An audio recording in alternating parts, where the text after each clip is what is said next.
क्या आप कभी इमेजिन कर सकते हो अमेरिका के 5th जनरेशन फाइटर जेट में जो फीचर नहीं है वो भारत डालने जा रहा है। जी हाँ, आपने बिल्कुल ठीक सुना। पहली बार एक ऐसा कमाल का इंटरनल फ्यूल टैंक हम इसमें डालने जा रहे हैं जिससे इसकी रेंज ऑलमोस्ट दुगनी हो सकती है और अमेरिका देखकर डेफिनेटली इसको जेलस होगा। आखिरकार ये क्या पूरी बात है, मैं आपको आगे इस वीडियो बताऊंगा। अचानक से भारत को चाइना के CM 400 AKG वॉरहेड, जो कि एक बहुत ही कमाल की क्रूज मिसाइल है, इसका वॉरहेड मिल गया पंजाब के जालंधर में। ये सॉइल के अंदर गड़ा हुआ था और अब इसका भी पोस्टमार्टम भारत ने शुरू कर दिया। बताया जा रहा है कि ये PL-15 की ही काफी बराबरी की मिसाइल है। LCH प्रचंड, अब आप देखोगे ये एक्चुअल में प्रचंड बनता जा रहा है क्योंकि अब इसमें 3 चीजें हम डालने जा रहे हैं। सबसे पहले तो एक कमाल की air to air missile IIR seeker, पूरा इसको ड्रोन से हम लैस कर देंगे और लॉइटरिंग म्यूनिशन भी हम इसमें डाल रहे हैं। पूरी तरह से ये बहुत ही ज्यादा लीथल डेडलीस्ट हेलीकॉप्टर पूरे दुनिया का बन सकता है ऐसे फीचर्स के साथ। सुदर्शन चक्र प्रोजेक्ट, ये जो प्रोजेक्ट है प्रधानमंत्री मोदी जी के अनाउंसमेंट के बाद पाकिस्तान में तो मानो पैनिक ही पहुंच गया है। यहां पर एनालिस्ट की रिपोर्ट्स के मुताबिक बताया जा रहा है कि पाकिस्तान चाहे कितना भी कोशिश कर ले, बाबर 3 बाबर 4 या कुछ भी ये अपना बनाते रहे, कुछ भी बिगाड़ नहीं सकते भारत का। एक बार यहां पर सुदर्शन चक्र प्रोजेक्ट इंप्लीमेंट हो गया तो आगे हम जानेंगे कि कैसे इंडियन नेवी ने ऐसा जुगाड़ लगाया कि अब चाहे कुछ भी इनको फेंकना हो, गोला बारूद हाइपरसोनिक स्पीड से हम फेंक सकते हैं और इसमें इंजन विंजन करने की कोई जरूरत ही नहीं है। बस डालो इसमें और हाइपरसोनिक स्पीड से कुछ भी उड़ के दुश्मन पर हिट होगा। बहुत ही ज्यादा लीथल टेक्नोलॉजी है।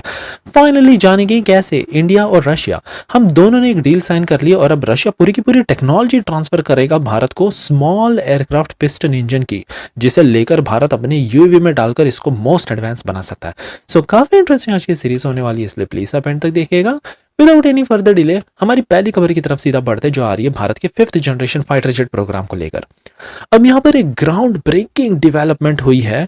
रिसेंटली कुछ विजुअल तस्वीरें निकल कर आई है। बताया जा रहा है कि हमने इंटरनल फ्यूल टैंक की कैपेसिटी दुगनी कर दी है और ये जो फीचर है F-35 जो अमेरिका का most advance 5th generation fighter jet है, इसमें तक नहीं है। मैं आपको बता दूं कि इसकी दुगनी से अब क्या होगा।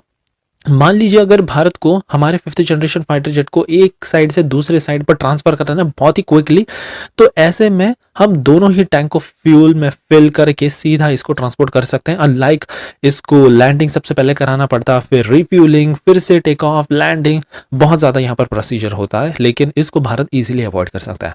और हमने इसका बहुत ज्यादा कंपैटिबिलिटी सारा कुछ चेक करके इसको इतना ज्यादा वर्सेटाइल बना दिया है। एक साइड पर तो इसका फ्यूल टैंक होगा और दूसरे साइड पर हम चाहे तो अस्त्र MK2 मिसाइल या चाहे कोई भी एयर टू एयर मिसाइल ला सकते हैं, या फिर अगर हमको मिसाइल नहीं डालनी है तो फिर ये फ्यूल टैंक का काम करेगा। अब ये जो फीचर है ना, अमेरिका ने बहुत ट्राई किया लेकिन अब तक ये बना नहीं पाए, बट भारत के 5th जनरेशन फाइटर जेट में पहली बार ये आ रहा है और एक बार बन जाने के बाद ये वर्ल्ड का only 5th generation fighter jet होगा जिसके पास ऐसी कमाल की कैपेबिलिटी होगी। हमारी अगली खबर आ रही है चाइना के एक ऐसी मिसाइल जो भारत के रिसेंटली जालंधर में मिली पड़ी है। DRDO ने फाइनली इसका टेक ओवर कर लिया है। इस मिसाइल का नाम है CM AKG 400। ये बहुत ही ज्यादा घातक क्रूज मिसाइल है। ऑपरेशन सिंदूर के दौरान ये पता नहीं चला था कहां पे चली गई थी, बट फाइनली ये सॉइल के अंदर पूरी गड़ी हुई मिली। इसका पूरा अच्छे से हमने निकाल कर अब DRDO की लैबोरेटरी में भेज दिया है। अब DRDO यहाँ पर स्टडी करने लग चुकी है इसकी explosive composition, design and engineering, fusing system कैसे ये ट्रिगर होता है और साथ में इसके मैन्युफैक्चरिंग ओरिजिन्स को भी हम देख रहे हैं। पाकिस्तान में क्या क्या पुर्जे बनाए जा रहे हैं सो दैट हमको पाकिस्तान मिसाइल प्रोग्राम का भी थोड़ा इससे डिटेल्स मिल सके। एक बार भारत ने इसका डेटोनेटर बना लिया ना तो बस हमको इस मिसाइल से आने वाले फ्यूचर में डरने की कोई भी जरूरत नहीं होगी। हमारी अगली और बहुत ही अमेजिंग खबर आ रही है इंडियन नेवी के कमाल के futuristic worship electromagnet run guns के ऊपर से। मैं आपको बता दूं रिसेंटली भारत ने एक इलेक्ट्रोमैग्नेटिक रेल गन तैयार की है। बहुत ही ज्यादा ये कटिंग एज वेपन टेक्नोलॉजी है। मान लीजिए अगर कोई गोला बारूद हमको दुश्मन की शिप पर फेंकना है तो आमतौर पर यहाँ पर बहुत ही हाई एक्सप्लोसिव का यूज किया जाता, बट अब नहीं, सीधा इस रेल गन में डालो, अब जानकर शॉक रह जाओगे। ये तो सुपरसोनिक भी नहीं, हाइपरसोनिक स्पीड से गोला बारूद फेंकती है, मार्क 6 या उससे भी हाई। तो अब मान लीजिए भारत का यहाँ पर सीधे सीधे सबसे पहले तो हाइपरसोनिक का जो भी खर्चा था पूरी तरह से खत्म ही हो गया। ये बहुत ज्यादा सस्ता पड़ता है हमको, इतने ज्यादा दमदार शॉट्स है कोई दुश्मन क्या खाक ही बच पाएगा। सो ये बहुत ही खतरनाक टेक्नोलॉजी, और भारत ने डिसाइड किया है कि हमारी जो फ्यूचर की जनरेशन डिस्ट्रॉयर्स जिसे हम एनजीडी कहते हैं, और फिर हमारे प्रोजेक्ट 18 क्लास के जो डिस्ट्रॉयर्स है इसमें भी इसको लादना स्टार्ट कर देंगे। एक तो पहले से ही ये पूरी तरह से स्टेल्थी है, उसके ऊपर से ये हाइपरसोनिक वेपन डालने के बाद चीन की एक भी फ्रिगेट या इनकी जो भी शिप है ना बच नहीं सकती है, पूरी तरह से इनका काम तमाम होगा। हमारी अगली खबर एलसीएच प्रचंड को लेकर आ रही है। अब ऑलरेडी ये काफी खतरनाक है, लेकिन हमने प्रचंड को और भी ज्यादा प्रचंड बना दिया है। पाकिस्तान की एक जो इनकी स्ट्रेंथ है, बेसिकली ये बहुत सारे यूएवीज डिप्लॉय करने लग चुके हैं भारत के खिलाफ। ये हमारी जो भी मूवमेंट है इसकी बारीकी से निगरानी रख रहे हैं, और साथ ही में इनके कुछ यूएवी ये छोटे मोटे पेलोड को भी फायर कर सकते हैं। तो बस इंडियन आर्मी ने डिसाइड किया है कि हमारा जो एलसीएच प्रचंड है ना, इसमें सबसे पहले तो हम एक एयर टू एयर मिसाइल डालने जा रहे हैं। इसके अलावा हम एक लॉइटरिंग म्यूनिशन भी डालेंगे, सो दैट ये टारगेट को ढूंढ कर उसके ऊपर मंडराए, तुरंत उसके ऊपर गिर पड़े।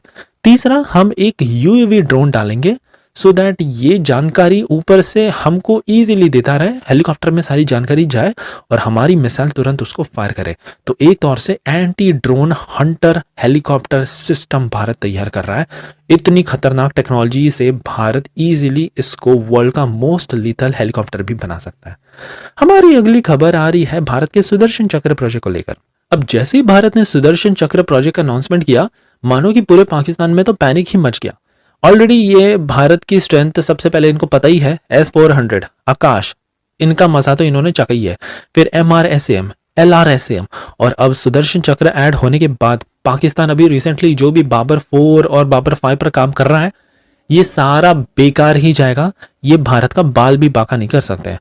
तो इससे अब पाकिस्तान के अंदर भी बहुत ज्यादा यहाँ पर आक्रोश निकल कर आया है कि इनको भी एक प्रॉपर एयर डिफेंस सिस्टम चाहिए।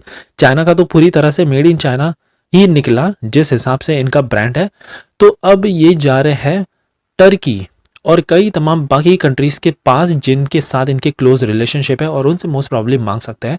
बट फिर भी ये भारत के सुदर्शन चक्र और हमारे जो मल्टी लेयर है S-400 आकाश, MRSAM, LRSAM सिस्टम्स है, इनकी बराबरी तो बिल्कुल भी नहीं कर सकते एटलीस्ट 50 सालों तक।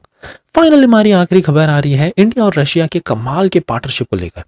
रशिया तैयार हो गया है भारत को पूरी लोकल प्रोडक्शन देने के लिए, टेक्नोलॉजी दे रहा है ये स्मॉल एयरक्राफ्ट पिस्टन इंजन की। अब भारत ये इंजन का यूज करके हम हमारे यूएवीज और लॉइटरिंग म्यूनिशन में डालेंगे। ऑलरेडी आपको पता ही होगा हमारे पास ये टेक्नोलॉजी है, लेकिन ये वाली जो रशिया की है ना थोड़ी सी कमाल की है, क्योंकि इस इंजन में मिलता है हमको एक्सटेंडेड एंड्योरेंस, 24 घंटे तक का फ्लाइट, और ये हायर पेलोड को भी सपोर्ट करती है। प्रिसिजन स्ट्राइक कैपेबिलिटी में ये बहुत ज़्यादा इंपॉर्टेंट क्राइटेरियाज रहता है, और भारत को ये ताकत अब मिलने जा रही है। भारत में ही पूरा का पूरा मैन्युफैक्चरिंग यहाँ पर शुरू होगा एक बार ये पूरी टेक्नोलॉजी ट्रांसफर मिल जाए तो बस एग्रीमेंट साइन हो चुका है, अब प्रोसीजर स्टार्ट होगा टेक्नोलॉजी ट्रांसफर का। सो ये थी हमारी कमाल की न्यूज़ सीरीज। आई होप आपको आज की सीरीज पसंद आई हो, और एज यूजुअल प्लीज़ एक लाइक करना मत भूलिएगा आप कैसे कमाल का सपोर्ट दिखाने के लिए।